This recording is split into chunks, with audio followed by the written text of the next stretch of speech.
Hey everyone, this is Mike at Play Favorites. We're a friendly neighborhood toy store located in beautiful Front Royal, Virginia. And this evening, my goal in life, the thing which I would like nothing more than to do, did I say that right? I don't know, is to teach you how to play Animal Upon Animal. Now, most of the time I don't read the backstory to games because it usually doesn't matter, but I'm really curious how they justify what we're going to do in this game, so I'm going to read it to you. The little penguin carefully tries to reach the top of the animal pyramid. The animal pyramid. He gently climbs on the back of the crocodile and quickly jumps over the collar lizard. From there, he balances with utmost skill over the snake and quickly stands on top of the toucan.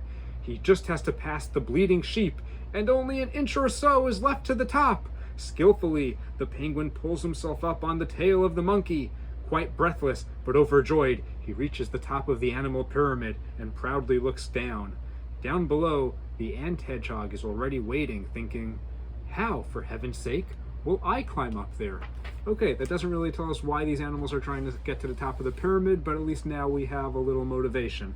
So, in this game, each player will begin by selecting 7 different animals. So we each have identical sets of 7 different animals, which include the lizard, the toucan, a penguin, the aforementioned penguin, the hedgehog, we've got a monkey, we've got a bleeding sheep, that's B-L-E-A-T-I-N-G, he's not wounded, and we have a hissing snake, and we have one crocodile, the poor guy who's going to be at the bottom of this whole mess.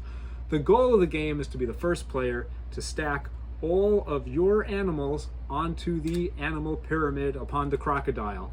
Here's how you do that. Every turn you roll this die. There are 6 sides to this die, and this is how it works. If you roll the side of the die that has a picture of a crocodile on it, take one of your animals and put them either next to the head or next to the tail of the crocodile, just like that. If you roll a number, like a 1 or a 2, take one animal or 2 of your animals if you roll a 2 and try to stack them onto the animal pyramid. So if I rolled a 2, I would go like that. And as you can see, these animals are kind of slippery. You don't always want to stack them right side up. If you rolled a question mark, then the other players get to choose which of your animals you have to put on top of the pyramid. And if you rolled the hand, I actually forgot what the hand does. Hang on, everyone. So unprofessional.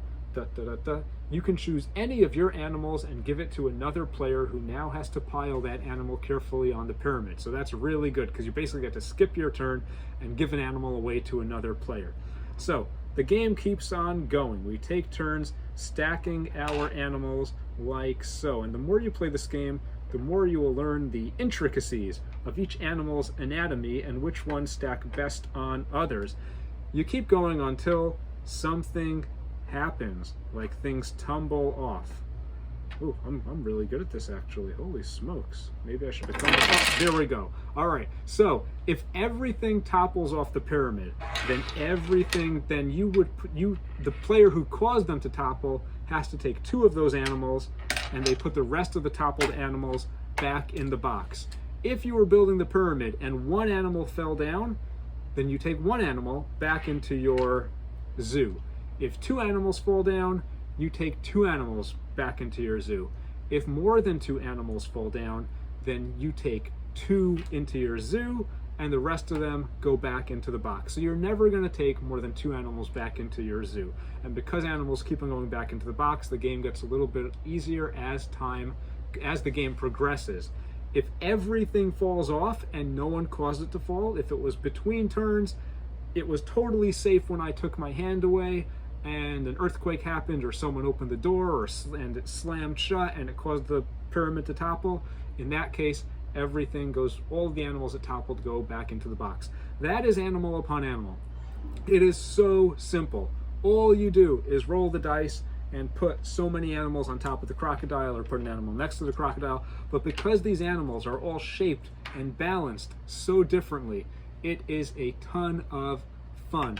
This is one of the best stacking games I've ever played, and I love dexterity games, and I love games that involve stacking and tumbling. I mean, seriously, if you had this, you could go give Jenga away to the thrift shop, where they'll put it in the corner with all the other Jengas, because I've never been in a thrift store that doesn't have at least 5 copies of Jenga. This game is the stacking game to have if you enjoy stacking games and the pieces are really cute. You can play it cooperatively, trying to make big towers, or you can play it competitively, Anyway, that's Animal Upon Animal. This is Mike at Play Favorites. Thank you very much for watching and have a wonderful day. Toodles.